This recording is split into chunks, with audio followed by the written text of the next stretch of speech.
I'm going down now, baby. Don't speed in the Cadillac grills, Cadillac mills. Check out the oil, my Cadillac. Watch yourself, shake your ass.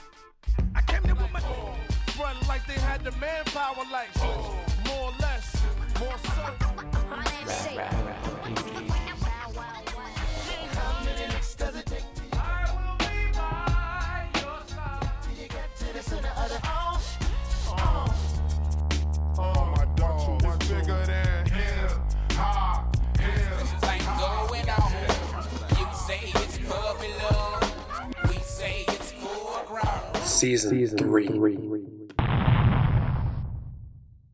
Welcome back to Rap of Ages, Season 3, our podcast. We're breaking down the best hip-hop hits from the year Y2K, talking about what was happening, why it was popular, and what they were thinking, and where it all went wrong. Where did it all go wrong, Brian? I'll go a little nostalgic here. I'm going to say that it went wrong for this guy when you didn't realize till it was too late that real friends matter. So, with that, I'm Brian. And I'm DJ Turntable. And I'm Jared Johnson, and if you don't know that late 90s and early 2000s hip-hop isn't safe for work, small children, or your virgin ears, well, we don't know how to help you. You're completely on your own. And, as always, check us out on social media and wherever you get your podcasts. We're up on iTunes, Google, SoundCloud, Mixcloud, YouTube Music, TuneIn, and Spotify. Hit us up on that social thing at ROA Podcast on Insta and Twitter, Rap of Ages Podcast on Facebook, Rap of Ages Podcast at Gmail, and of course, don't forget to hit up the reading list on Nook. Hit us up on Nook. Nook! For the hip hop heads, we're pumping out the Evolutions mixtapes on the same podcast feeds. For more and links to every possible way to listen, don't forget to check out the webpage, www.rapofages.com, or just shout, play Rap of Ages podcast at your device.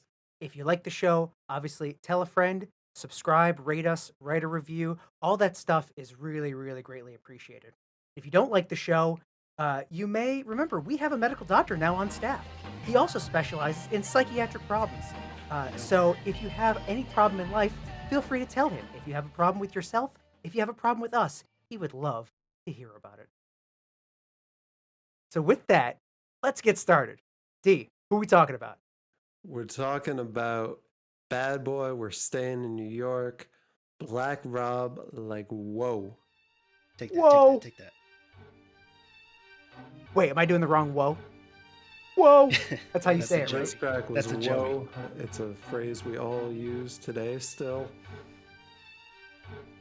Talk about staying power. It has. There you go. So Black Rob, we were talking before the show, this may be the least popular artist we've ever covered with one of the most popular songs of the year 2000, Whoa.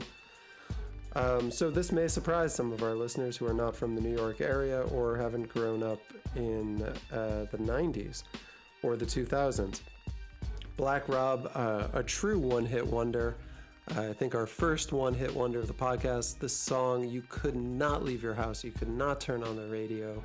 You could not be outside without hearing this beat in the year 2000. It is up there with hip-hop, with some of the songs we've covered. One of the most amazing beats with amazing staying power. And still an amazing track.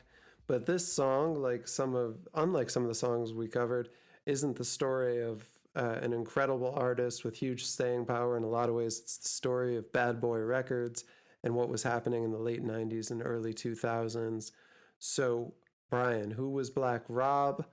Why was this song popular? Set the scene. Yeah, I mean, I love that setup. I think it's true. There's a lot with Bad Boy. As we were doing the research for this, we were having struggle really keeping it to Black Rob because Black Rob, it's very, there's not a lot to Black Rob's story itself. This song was amazing, but really the story, the more you dig into Black Rob, the more you want to know about Bad Boy Records. So Black Rob, first off, Robert Ross, born in Buffalo, then moved over 716. repping the 716, but he probably forgot that. He'd moved to Harlem at an early age. And then, really he then signed and started associating himself with Bad Boy and with Puffy in 1996 when he was about 20 years old. This album, we're talking about 1999. Those 3 years after he starts associating with Bad Boy.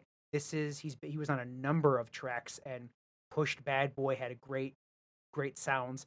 But his first album, 3 years later, his solo debut, and his solo album, and this is his single off of that album.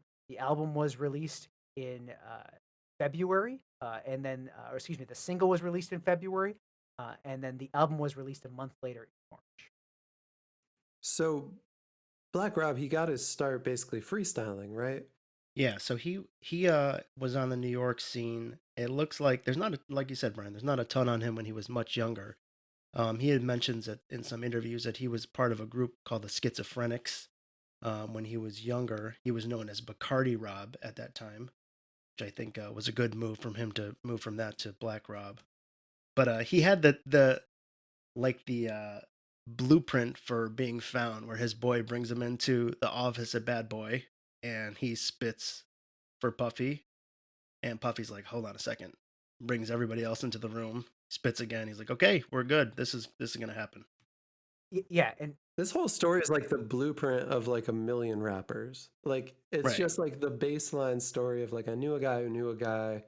I was spitting at parties and like, we got the connect. I got signed onto the label and like 15 days later, he signed to a record deal. so what was I this think around then, 95 or so when he got signed? yeah, Because like 96, 96, I think he says, well, like they said 96 or Black Rob was 97. one of the original Bad Boy I members, had right? trouble finding the exact time of when he was signed on. So Yeah. it must have been a little bit earlier because he signed on before Biggie was on Yeah, right. Bad I Boy. read So that he too. was one of the I read that too. original, we talked about Lil Bow Wow being, original DPG. Yeah, Black Rob was original Bad Boy. Like he was one of the flagship members, one of the founders of Bad Boy. Mhm. Let me ask. So, if he's one of the founding members, was he just really lucky or was Black Rob that good? Like had he been found like 4 or 5 years later, Bad Boy's already established, would he have had the talent where they would have been like, yeah, we need you in addition to all these other people, or he was just good and they're like, hey, we're putting this thing together, you're good, you're on the team. That's a good question because I think he's definitely a talented rapper. He is a street rapper to the core. I mean, he's like the definition of it. I think since he was on so early, I get the sense that he was just kind of strung along the whole time, and all these people were coming out with albums, and he would be featured on a song or two, all the while being signed, but never really getting to shine on his own. And I'm not sure. I'm not sure. If Mace and the Locks and Biggie's second album, they're all huge. Like, are they thinking at that time, like, yeah, we should get Black Rob on? Maybe. I don't know. That's a good question. I, I don't think so. I think it's all right place, right time. Jared, to your point, there's no denying he's talent. I think he's talented, but I think he's not Nelly, right? Like if he grew up in Nashville, you wouldn't know who he was. The fact that he was in Brooklyn, the fact that he was in and around, he just knew people who knew people, because he didn't try to promote himself or find an industry. So he was amazing. But the more I listened to this, the more I thought of like how many amazing rappers were there in the late 90s, early 2000s that lived in Nashville, Nashville or Cleveland or something, not New York City, that never got a break because they weren't at the epicenter of music at the time. But it's the same thing. There were so many good rappers in New York too that like you still had to stand out to make it. You still had to have the right connections and everything. And so True. I think Black Rob's really interesting when you talk about like why was this song popular, right? Like because it wasn't like we had to go through Black Rob's discography to figure out which song to pick, right? Like it was whoa, had to be Yeah. whoa. This Yeah. song is like head and shoulders above every other track he's ever done. So what made this song so popular? Yeah. It, to me, you mentioned it before. You mentioned the beat. I can remember when we were going to Binghamton house parties at the time, and whenever anybody would think that they were going to be a rapper and try to freestyle just for fun, um, when they sold this single with the instrumental because they knew how hot the beat was. So I remember standing in rap circles at like different Binghamton house parties, and this was the song that you just put on repeat and see if people can flow with it and how long they can go before you pass it to the next person. So it was, he's got a great flow, but to me, it's the beat. So Buck Wild, who's from Digging in the Crates, one of the this is like one of the rap groups for like rappers, if you want to talk about like one of the real lyricist groups of the mid 90s. So Buck Wild's a producer from that group, and he's produced like a ton of rap songs, a ton of big songs like in the mid and early 90s for a lot of big artists. He worked with Organized Confusion, which was Pharoah Monch's group. He worked with like De La Soul and a lot of other big artists back in the day. And like back in the day before we're talking about back in the day. And so he had this beat and he's passing it around, gives it to Jay-Z. Jay-Z doesn't want it.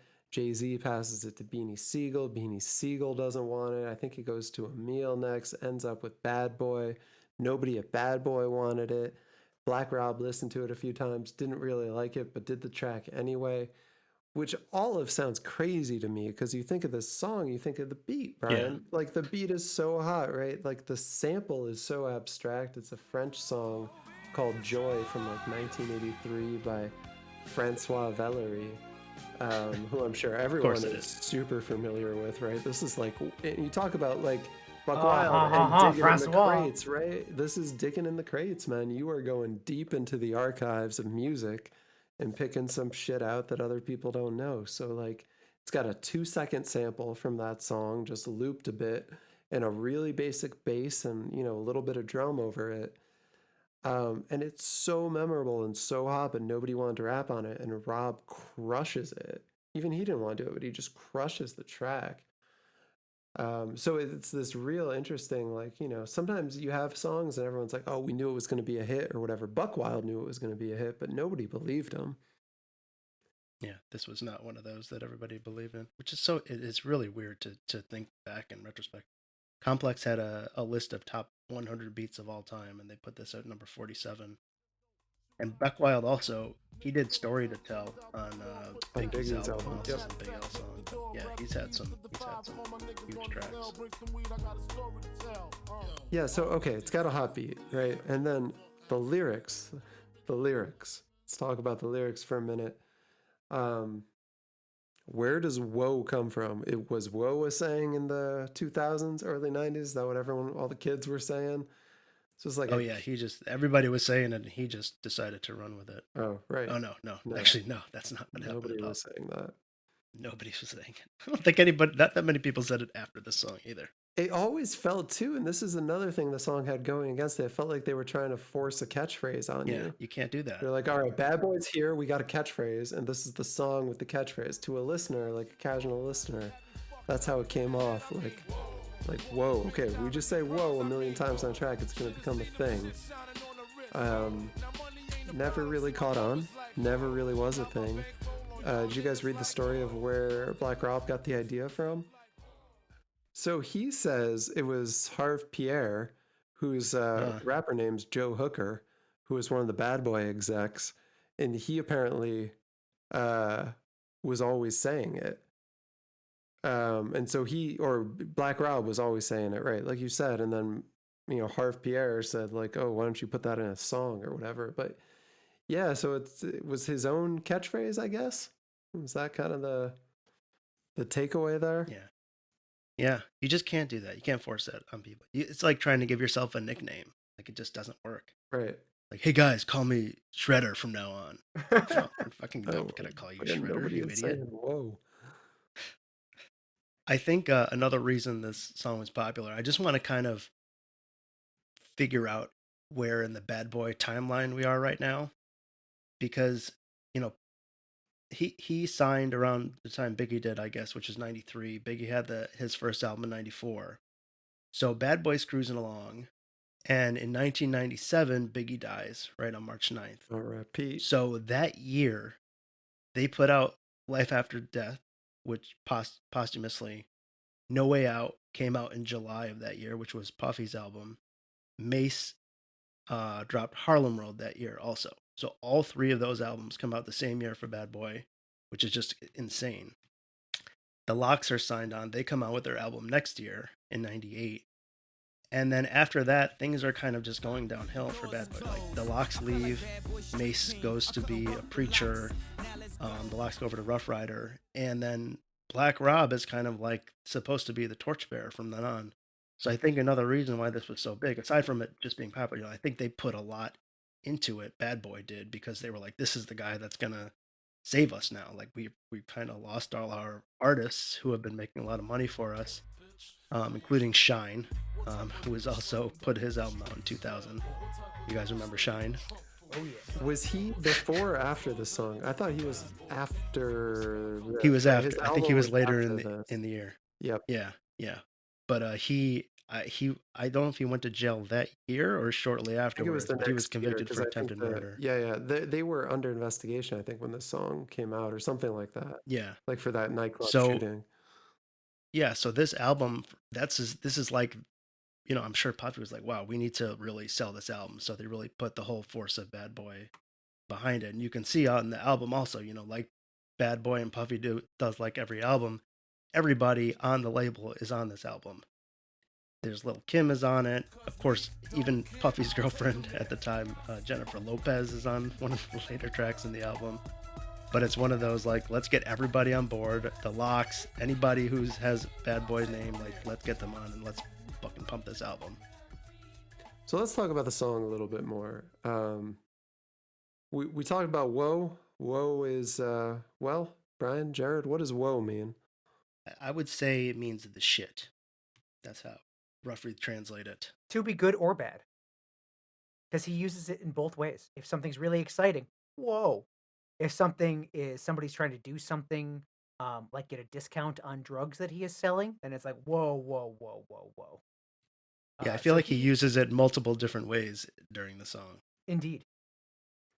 Well, I don't And he see how tells you this all word of never caught on. It seems so versatile and hot.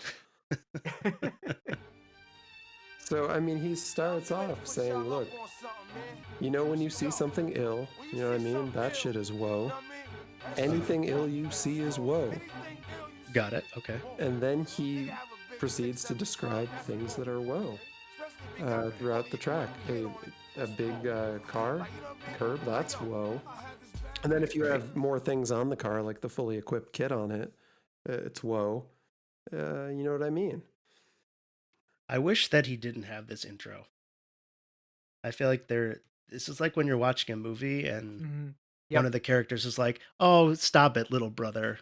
And it's like, I can figure out it's your little brother if you just give me 5 more minutes and just the context of things. I don't need you to explain to me what woe is when you're about to do a whole song and end every line with that word.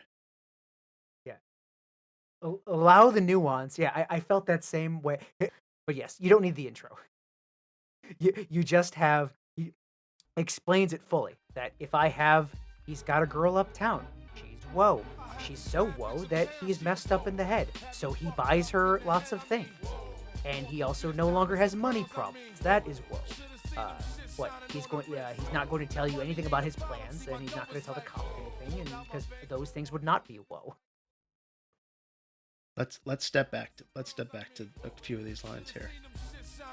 Now, money ain't a problem. See my dough is like whoa. Pull out my bankroll on y'all dudes like whoa. Floss the blue shrimp from 210 like whoa. This is important. Please. This line damn near made my head explode today. And what track? We talked about this on Mystical, where I was like real pumped. I'm like, all right, I'm gonna get into the lyrics. I'm gonna finally like understand what the fuck he's talking about. And I was like, okay, someone's gonna explain to me what floss the blue shrimp from 210 means. Now, shrimp in rap usually refers to money or something having to do with money. So that was my first guess. And so I go to Genius, as we do, and there's no annotation for this line, so fine. So we go to Urban Dictionary, and you look up shrimp, and there's a number of meanings for shrimp, most of which you're probably familiar with. And then you look up blue shrimp, and there's nothing special there. And then you look up floss because you go, when did floss? Floss has changed meanings a number of times over the years. And, it was mid 90s when flossing started to become meaning showing off your wealth or money. So that's definitely the context in which floss exists here. And I just lived in Southeast Asia for a little while, and shrimp floss is a thing. So that's a food. And I'm wondering, like, is Black Rob into some like high-end Vietnamese food? And I'm That's probably guessing it. that's probably not the case. And then we get to 2/10. And again, back to Urban Dictionary, that could be a 2 out of 10. It could be 210. It could be 10th Street. It could be 210th Street. It could mean a number of things, but then what does that have to do with blue shrimp and flossing? And so I start digging and digging and digging. And I've come to a couple of theories, but before I share those, I'd like to know, Brian, Jared, first reactions. Floss the blue shrimp from 2/10, like, whoa, what's happening here? I feel like we all went to our separate corners and worked on our projects and tried presenting it to the class now. I think first I was Present like, them. maybe I think 210th is 210th Street, which is up in, I think it's the It's in Bronx. Queens. So at first I thought maybe maybe he has like a blue shrimp piece for a chain, and there was a jeweler on 210th that he got it from. But then I was thinking maybe he's actually talking about blue shrimp, the actual crustacean, I guess. And maybe he's like really into fish, and maybe has an aquarium like Weebay in The Wire. And so maybe there's like some rare fish dealer up on 210th Street, and he was able to go up there and buy a rare blue shrimp for his collection at home. That's my theory. Interesting. I like that one. That's really close to where I got too, because this was the only line that doesn't have annotations. Dave, to your point, and like nobody knows what this means. It's exotic. I went with that very same close reaction. Flossing, showing off. 210th Street. I looked up 210th Street in New York City, being in Brooklyn or Queens. And then I did find, and when I looked up blue shrimp, um, a lot of that goes back to like raw shrimp that I found. There is like an electric blue shrimp that's like really, really like eclectic and weird that's live, but raw, fresh shrimp, uncooked. So it's super, super fresh, can have a bluish hue to it. So in looking at Google Maps, I did find what looked to be a really nice Thai restaurant, which did have some seafood. So I'm wondering if Black Rob loved to frequent the Thai seafood restaurant on 210th Street, and he would just hold up in the window like his blue shrimp before it's cooked. He's like, "Y'all motherfuckers, check out my shrimp! Got that shrimp money." And that was my interpretation of I flossed the blue shrimp from 210. Like, whoa. So, I mean, those are both perfectly good theories, I think. I'm also looking up restaurants on 210th Street in New York, and there are some Dominican restaurants, and there are Dominican dishes involving shrimp. So, could have been. DRPR, hold me down. That's right. So, he does reference the DR later. So, maybe he's really into Dominican shrimp. That could be another working theory. My other theory, I researched jewelry stores in the neighborhood of 210th Street or 10th Street because it could have been the number 2 10th Street, and couldn't find any of the classic hip hop jewelers in those neighborhoods. So, like, maybe he had a shrimp piece. Like, he was just like a weird dude and had a thing for shrimp. And then I start thinking, like, okay, so he's a 210, right? So maybe like in rap, sometimes like it doesn't always have to be exactly what they're saying, right? Like it could be 210th, could be 210, could be 210. So I look up like what do rappers like, right? They like cars. So what's a 210? Did you look up what do rappers like? I did. And cars turned What out to did be one Google of the say? things.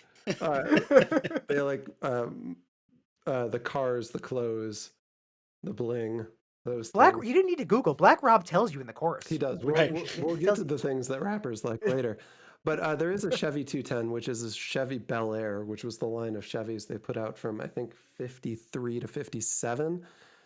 And so, like, if you look at this car, it's like one of those classic cars that would be like very cool for a rapper to be driving or have. And so you think, okay, if the 210 is a car, and I'm not saying it is, how do you floss the shrimp from the 210th? So then I'm thinking the shrimp's got to be a piece of the car. So I think, what do classic cars have but hood ornaments? And what did rappers, what was popular in New York back in the day? There was sort of a theme of stealing hood ornaments and wearing them as necklaces.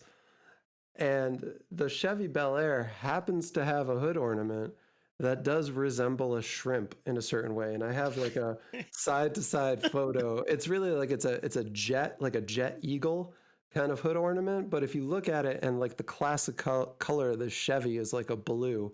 And if you look up this car, it's always in like the light blue. So, rappers also notorious for giving things names.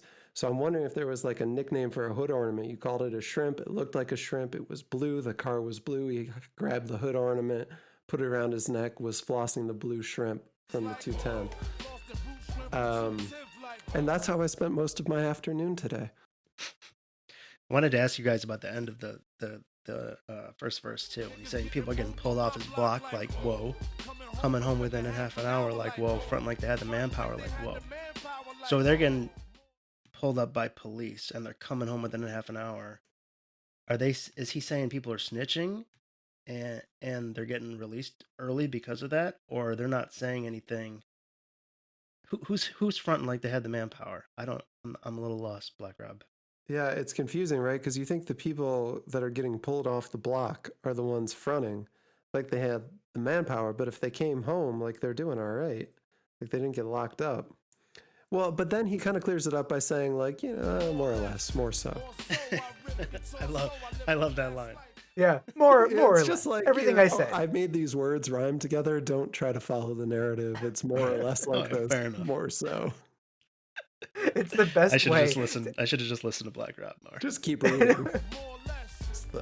I'm gonna say this thing, more or less, more so, but more or less. So we get to the chorus, and what's interesting about the chorus is I feel like the whole song is the chorus, because like Whoa is the chorus essentially, but there is a chorus that is sort of like just a break between the verses. Because when you think of the song, you're like, all right, it's like Whoa, that's the chorus. But technically, I'll rip your torso and is how the chorus. I fucking love this chorus. I think this chorus is amazing. It's so good. It's compact, and he just rolls right into it with every verse. It's just like, oh, we're in the chorus now. Okay, we're in the next verse already. But I'll rip your torso, which reminds me of Mortal Kombat. Every time he says that, I just think of a finishing move. That's good. Yep, it's Kano. I want Jurassic Park, but Mortal Kombat. Mortal Kombat, I feel it. He lives the fast life, but he comes through in the Porsche slow. Like, whoa. And then there's just this nice crescendo, light dough, light dro, nitro, mic flow, nice close, like, whoa. And those are all things that are like, whoa. And just a note on this, I think we all agreed that it is mic flow. If you look up the lyrics to the song, it says might flow, as in, I might flow, I might not. I think it's pretty clear. I might rap. It's mic flow. Maybe. Yeah. Black Rob is not indecisive. No, he's gonna flow, and he's got good mic flow, and his mic flow is like whoa. The come through in the Porsche slow, I enjoy that line too. I wonder if that's sort of a precursor to Kanye's Drive Slow, when that became more. He's just letting everybody see. Yeah, I don't know how many songs, I didn't really look like how many tracks talk about like driving slow before this, but your typical thing would be to drive fast, and like rap has really made like drive slow a thing because you want everyone to see switching your car. lanes too. Rappers love to switch lanes. They like to drive slow and switch lanes, and that's so as many people as possible can see the car with a fully equipped kit on it. I love the second verse. I think the second verse is amazing. I agree. Just one, he's hyped off cocaine, but he likes old movies too, so that's I appreciate that. Doc Strange, which is the old movie. Doc Strange in the Range, like whoa, it's a Doctor Strangelove reference. Interesting. See the you way think it's that Doctor Strangelove? Yeah, I wonder if I'm where Jared is. Jared, what do you think it is? I thought it was the comic book character. Oh, I thought so that too. Doc Strange. I thought Yeah. it was Yeah, I Doctor thought it was Strange Doctor Love. Strange because when he's and that was going to be one of my thoughts too is that, to ease the pain with the cocaine, which that's a tragic line and also amazing, but then he's like Doc Strange in the range. That was to me where yeah, like Doctor Strange has a Range Rover and I thought that, before Doctor Strange in the Marvel universe in the movies, like he's what 15, 16 years early, he's in the comics where Doc Strange and he gets messed up and he's driving the Range Rover. Um, and then he crashes because he starts to get mentally messed up, and that's how he loses his hands and gets his power. Oh, does he have a Now, Range I thought it Rover was, in the comics? I think it's a Range Rover. Oh, Oh, I don't Not know about that, but I know he does get in a car accident. I had to delve into the Doctor Strange origin story, which I've never gotten into before. Oh yeah, it's really good. That was where my head went too, because then he gets into the 100 miles an hour switching lanes. he's 'Cause of course switching he's lanes. We Yeah. mentioned that was Yep. cool. You gotta love that. Why do they always have to switch lanes when they're driving so fast? Like Because money ain't a thing. it's switching 4 lanes because money ain't a thing. Ah, yes. Driving so fast. But yeah, those top 3 lines are probably my favorite line of this whole thing. Not just a dealer, but it is kind of like it's said like fun because like this whole song is said upbeat fun, but when you really read it, ease the pain with cocaine.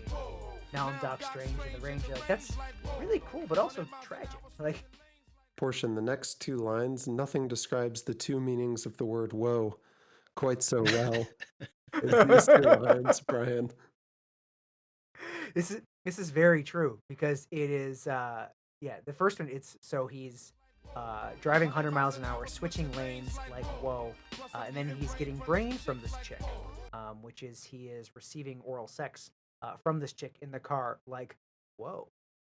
And then the next But meaning then of woe is yes, and then she puts her finger near his butt, and he's like whoa, His or asshole. his asshole, yes. it is And great rhyming, even though it's like lazy rhyming because he's using like woe to rhyme every line. The like internal rhyme scheme of these lines is just terrific. Like you've got the well, the way he alliteration says of it too, right? asshole like whoa. It's Yeah, just like it's just somehow he rhymes like whoa with asshole, and it actually works. and it It works. actually It works. just works. And it shows the 2 contrasting meanings of woe Right. in back-to-back lines, like you said. That's perfect. It's deeper than you would have thought. So let's keep going through the verse. I'm curious about cheese lines, what those are.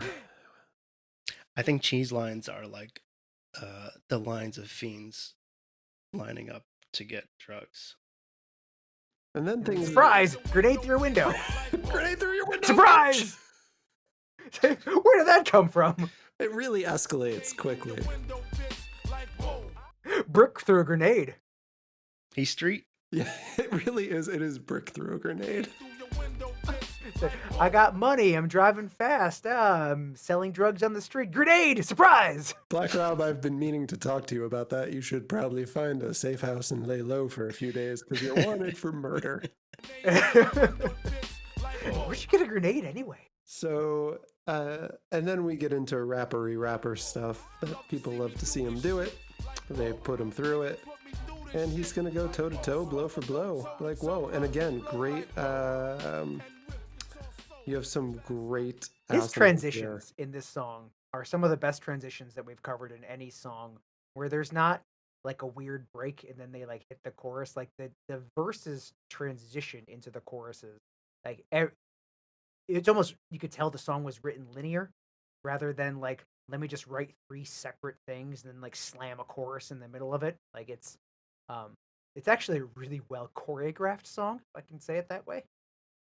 Yeah, it is. It And the is. cadence just flows right into it too. And he's kind of just switching it up and it gets a little faster and fits more in. And then he just slows down with the chorus. And then again, it crescendos at the end. I just flows really nicely. He crushes this beat. He just crushes it. He It's does. like he is all over it. And you kind of think of like Black Rob as a people's rapper a little bit, where it's just like he's the working man's rapper. He's out there just doing street rap. and just happens to like line up with the right beat and the right track on this one. But Jared, you want to talk about the third verse, right? So I think this is more of his, there's a lot of drug lingo. We bag it, then flip it like whoa. Cars, we jack it, then strip it like whoa. Again, fully equip it. And just like he told us in the intro, a fully equipped kid on it. That means it's whoa. Spitting on fiends that come for crack like whoa. Asking for shorts and shit like whoa. What is half on his crunk? Well, who's asking for shorts? Doesn't have What does enough. that mean? I think Is Yeah. the fiends? the guy's already messed up. Guys coming. Yeah, he's asking for discounts. Hey I man, took that can I as have discounts on oh, drugs. is it like a short price? It's not like they Yeah. want a pair of shorts. I don't think so. Who the fuck asked for a pair of shorts? Hey man, you got them Bugle Boy cutoff shorts? I know Cameron's been wearing them. Those are tight. I feel like in general, I'm pretty well adept at interpreting hip hop lingo, and he's just got a lot of things in the song where I'm just like, huh. Half on his crunk. know, I it's feel just like hard- it's that's just- like half crunk. Yeah. I wrote half drunk, or the drunk on. Or I think Are that's you a drunk discount on- too. Or he wants On to cocaine? go half on it. Like he just wants a half price on the crunk. Yeah, and it's like, what are you talking about, bro? Mhm. This isn't. There's no sale here. Like whoa. Flow so properly, you'll see I'm whoa. Ain't no stopping me, I'm deep like whoa. Guns be poppin', we creep like whoa. Hear my name in these streets like whoa. And I like this line, must I pound the concrete? That, Must I get you? I hear my name in the street. Must I come back down here? that is Must one of my Must I favorite remind you lines. who I am? It's like Yeah, you see it's Black great. Rob as just like full street gorilla in this one. Like he's Must ripping I? torsos, he's pounding the concrete. He is just Yeah. owning the streets. Filling head to feet like whoa. And then, after we learn about everything that is woe, we have a short lesson at the end of the song on things that ain't woe. Mm-hmm. Your man ain't woe. The judge ain't woe. COs ain't woe. POs ain't woe. All right, break that down for the non-educated. Who's man? Who's judge? I assume it's his girl's man, whoever he happens to be with. Her man ain't shit. The judge who sentenced him ain't shit. Correctional officer ain't shit, and his parole officer ain't shit. Yeah, and if you play yourself, he will Right. come get the GI Joe or his giant machine gun. I took that as. And And then- also, if you happen to be a DICK rider, you are not well. I like that on Genius they put a comma after the DIC. There's like a short pause. Short pause there. What is he talking about with dick riders in this one? That could mean a number of different things in the year 2000. I just took it as biters. Biters of his style, biters of his flow. Yeah, or tag Or somebody who wants to try to People who ride are off just his trying success. Yeah, that's what I think. I would say, yeah, people who are trying to jock his style or just trying to get too close to him, he's not having it. Get off my dick, he says. Off My dick, my get dick, off my dick, dick, my dick. Oh, You can cut that Brian. and you can put Big Pun in there rather than actually, or we can sing over Big Pun, whatever type of cut. you whatever, want. whatever works there. And then the outro. This like feels very much like what song did we have before? Where Nelly. Nelly, right? Like we're like, let's just name the places where they buy rap music. So See, people in how those I took places this, will buy and this I wrote record. this down, and rather than say, is so. What does Black Rob think about these places? So these are the only thing and people that Black Rob likes, and he lists them in no particular order. This is how I is men who get some money in Virginia, These are a women few of who my look good in favorite Atlanta. things. Pimps in Chicago, Black Rob likes. Prostitutes in Los Angeles. Men who make lots of money in DC, but it has to be a lot of money in DC. He specifies. Side note, Puerto Ricans and people from the Dominican Republic like him. He doesn't actually specify whether he likes them or not, but they like him. People who play basketball in Detroit, he likes. Again, men who like money, who get some money in New Orleans are great.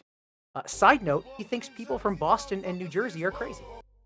Doesn't say whether or not he likes that or not. Another side note Oh, so is that's the he thinks negative woe there, because there's no way he likes people from Boston and Jersey, because nobody he likes just says they're people from crazy. Boston and Jersey.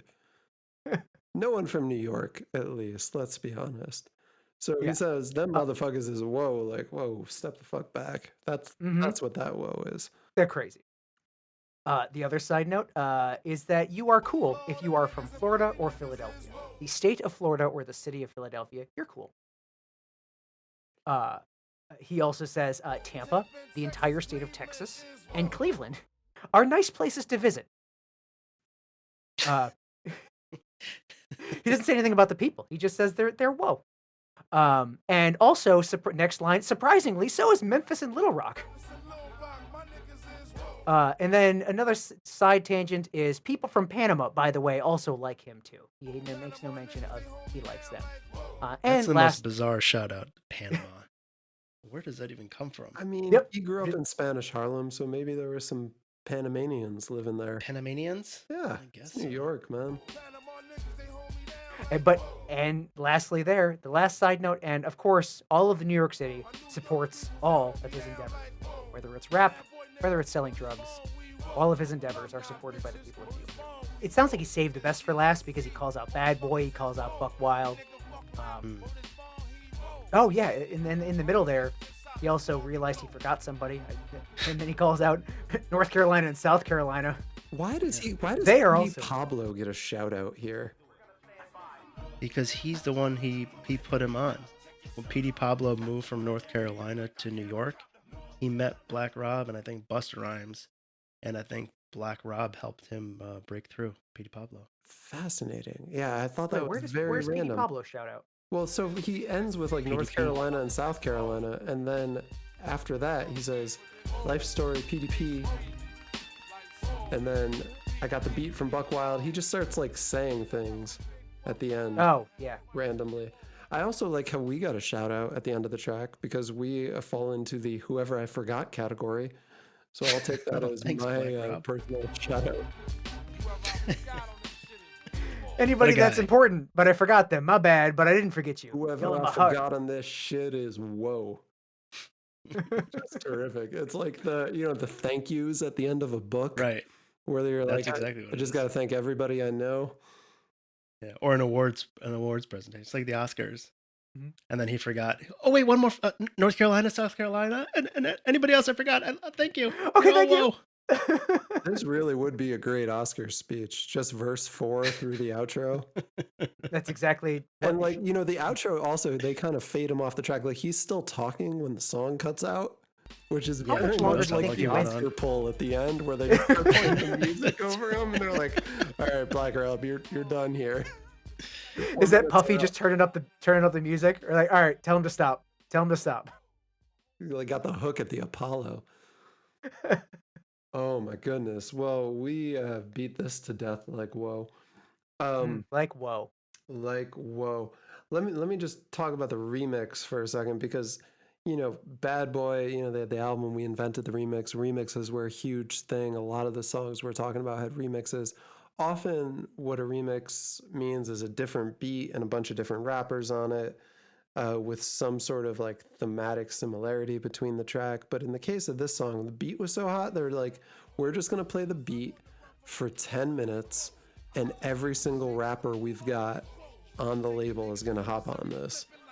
And that's what they did. It was like, I don't even know if you can name everybody on the track if it's possible, but it's everyone, right? It's like Raw Digga, Little C's, Da Brat, you've got Black Rob, you've got the Mad Rapper, G-Dep.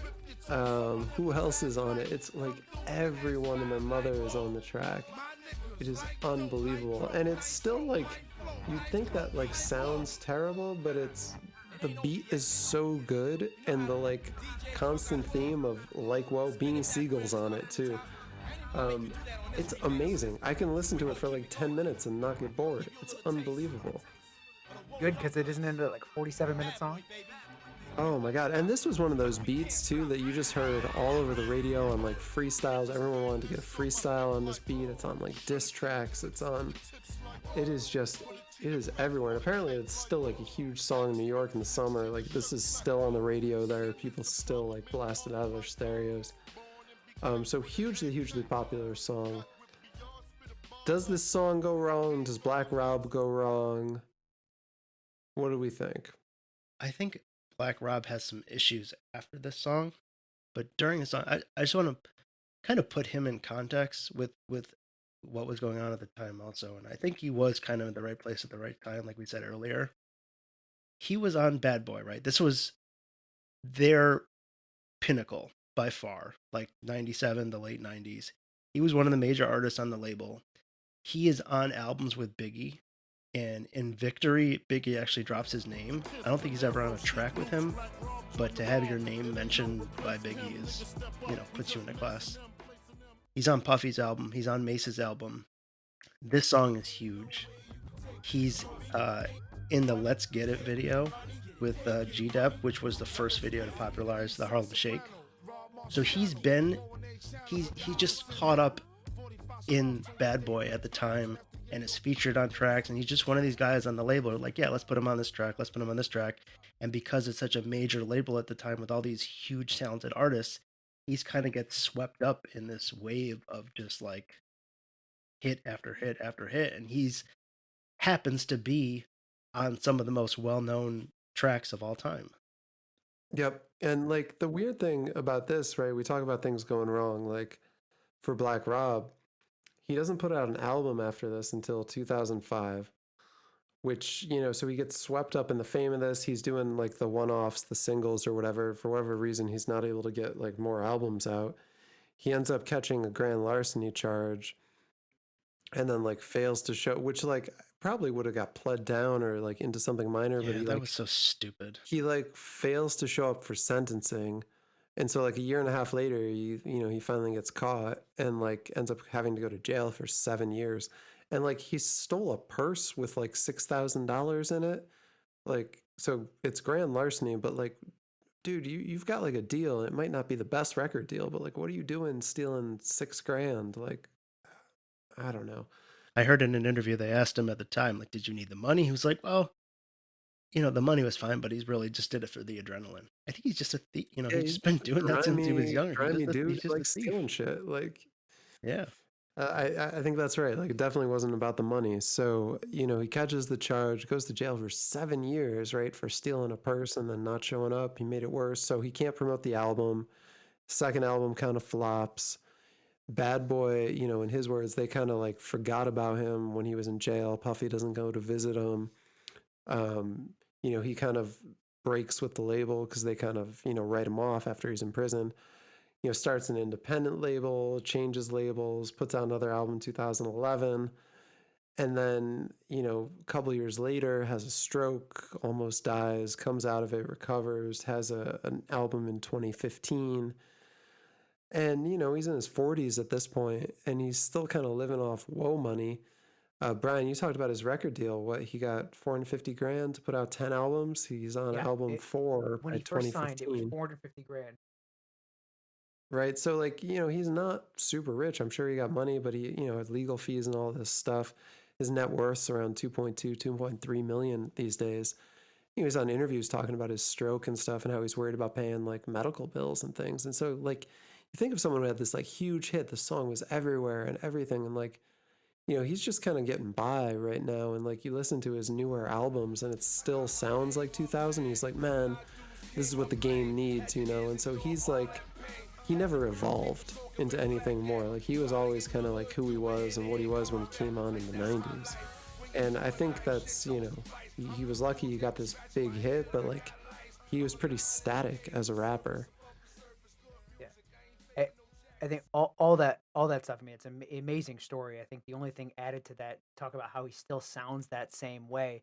Listening to again another interview, he talks about now the way that he sees rap is there's two different styles of people now. Is that when you were in his time, you had to be the street rapper, you had to be authentic because if you weren't talking about your experiences, then you didn't get on because you didn't really know what it was. Because now there's two styles of rappers. There's still the street rappers, but now there's also, you can either be a street guy or you can be an industry guy. And there's a lot of people making a lot of money just being industry rappers. And that's not him. That's not how he doesn't know how to do that. That he talks about now is, he's, if you ask him what he's doing, he says he's just chilling because he's basically retired. A lot of these guys maybe still can't give it up. They'll be like, oh, like I'm still got something coming out. If you ask him if he's got anything coming out, his answer is nope. He doesn't. He's not doing anything because he thinks the game has changed. Um, to be more manufactured and industry wise, and he doesn't know how to do that. He doesn't know how to play politics, and he has no desire to try to start. Which is why he, to your point, he never evolved. It's kind of like someone the Yeah. game passed by, you know? Yeah. Like he's like not able to survive. Like if you look at rappers like Kanye is kind of the perfect example of like a rapper who's really like not only evolved but like led a lot of the evolution in hip hop. But the music has changed, the style of rapping has changed, like the beats have changed, all of it, and like nobody, what I mean, nobody's gonna buy an album these days that sounds like 20 years ago. Yeah, I agree 100%. That was one of the things that went wrong. He's not able to change with the times. He is a street rapper to the core, and everything has changed in the last 20 years. And I think he's still putting out, that his last album sounds just like the first one. Yep. I think he's rapping about everything on it. And I also think he's a victim of Bad Boy and Puff Daddy too, like a lot of other rappers have been. He is a street guy. He's not a businessman. And Puffy is all about the money. Push comes to shove, he's going to choose himself and the money over anything else. And they kind of just left him, in jail. It's pretty fucked up that they didn't even, he said they never even got a letter from Bad Boy. Nobody, none of Puffy's assistants, like nobody reached out to him when he's in jail. And he didn't even know when he got out of jail that he wasn't still on the label. It was like still up in the air for him. And I think it's interesting when you listen to his interviews through time. Initially, like some interviews in jail or just after he came out, he's still like, "Yeah, Puff is cool. It's fine. I'm not sure where we're at with things." And then he kind of gets more and more bitter and starts taking more and more jabs at Puff as the years go on in different interviews. But I think I want to put my doctor hat on for a minute here, and I am a little concerned about Black Rob because he that 20 there's a 2015 interview with the Breakfast Club when he's talking to Sway about his stroke, and I think that actually happened 2 years earlier. He said he's on 10 medications since the stroke for that and his high blood pressure. And he mentioned he had kidney issues at some point also. And then I just saw before we started, I was looking at an interview he just did this year, and he mentioned he's on dialysis, which is definitely not good. And just to give a little statistics, so 60% of people who are on dialysis die within 5 years, and 80% die within 10 years of starting dialysis. So I'm not sure when he started, but I'm just concerned about Black Rob medically. I hope he's sticking to his medications. I hope he's exercising. I hope he's eating better.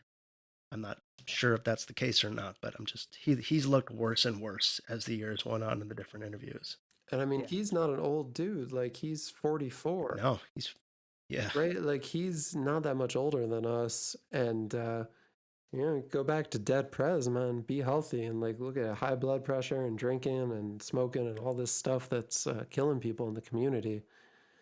And it's you got to make changes. He talks about giving up drinking and all that stuff, and hopefully he stays healthy and everything. But that lifetime, you figure 20 years on tour of like smoking and drinking and not looking after yourself, that catch up to you quick, and that's killing a lot of people in this country. yeah, Yeah.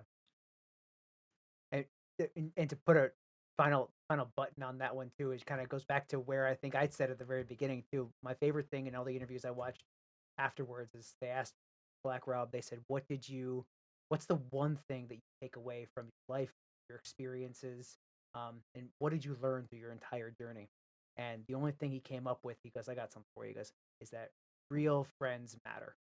There's a lot of things happen in your life, and people will drop you at the drop the hat, and when you're high, everybody's going to try to bite at you, but it's the real friends when you're just kind of living life and going through your thing that you need, and that see you through when you're in your different highs and lows. So the real friends really truly matter. in life. So that one stuck with me when we saw that, when I read it. Well, I'm glad I've got this podcast and you guys. Touche. All right, so back to the song. Does the song go wrong for anyone anywhere? The song does not go wrong for me. Song Neither does does the not go wrong. video. Video's amazing. The video is pretty tremendous. It is like the street rapperiest rapper video of Black Rob doing street rapper things, and then Puffy He's doing literally Puffy on the street. things. I think they go inside for no more than 10 seconds. Yeah, a strip club. Right, which I guess if you're going to go inside from the street, that's where you would go as a street rapper.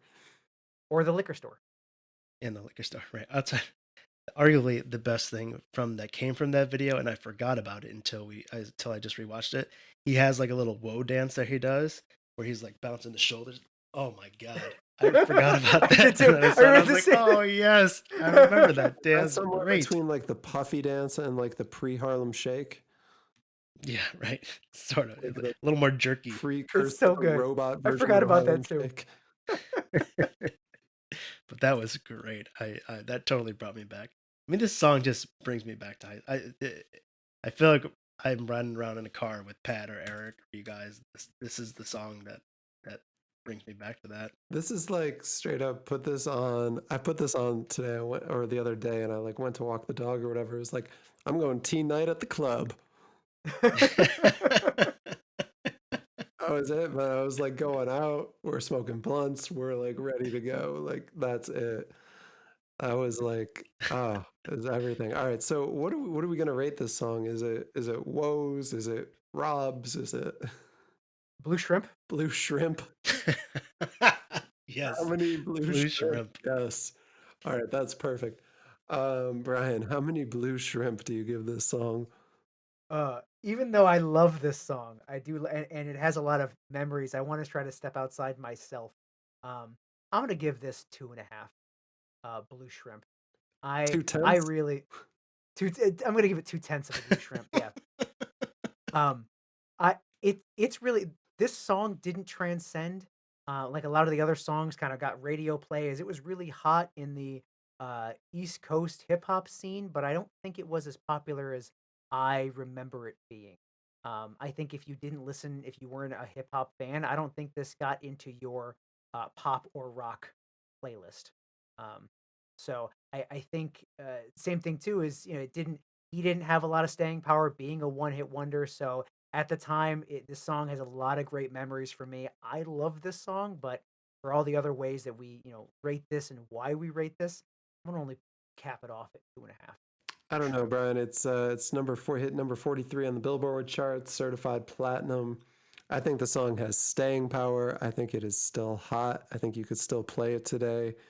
Doesn't like it's not like deeply meaningful or like it's not really telling a story or anything, but I think it's fun. It's got a super hot beat. I could listen to this song like 100 times this week and not get tired of it. It is 4 blue shrimp for me. Like, whoa. Jared, where do you land? I agree with you too. I'm a 4 blue shrimp guy for this song. I think the beat is just incredible, and every time I hear it, it just transports me back. The content is fine. The whole ending every line with "whoa" bothers me a bit. I feel like we had mentioned this when Nelly on Nelly's track, that he does that for part of his song, but he does it so well. I feel like Black Rob doesn't do it as well as Nelly does, but he does better than Juvenile Ha. So I'm not going to take away too many points for that, but his flow is great, and the beat just puts it over for me. So 4 blue shrimp. 4 blue shrimp. All right. Any last thoughts on Whoa? No. Whoa. Well, I don't think so. that's going to do it for this week. Thanks again for listening. Brian, Jarrett, do you know who we have next week on Rap of Ages? Is it a gentleman by the name of Common? I believe it is. There are times when you need someone, and I will be by your side. That song? He's an actor. He's a rapper. He's on lots of random IBM commercials. Oh, God. Common. And he was on Broadway recently. The Renaissance Man, Common. Going to take you to light.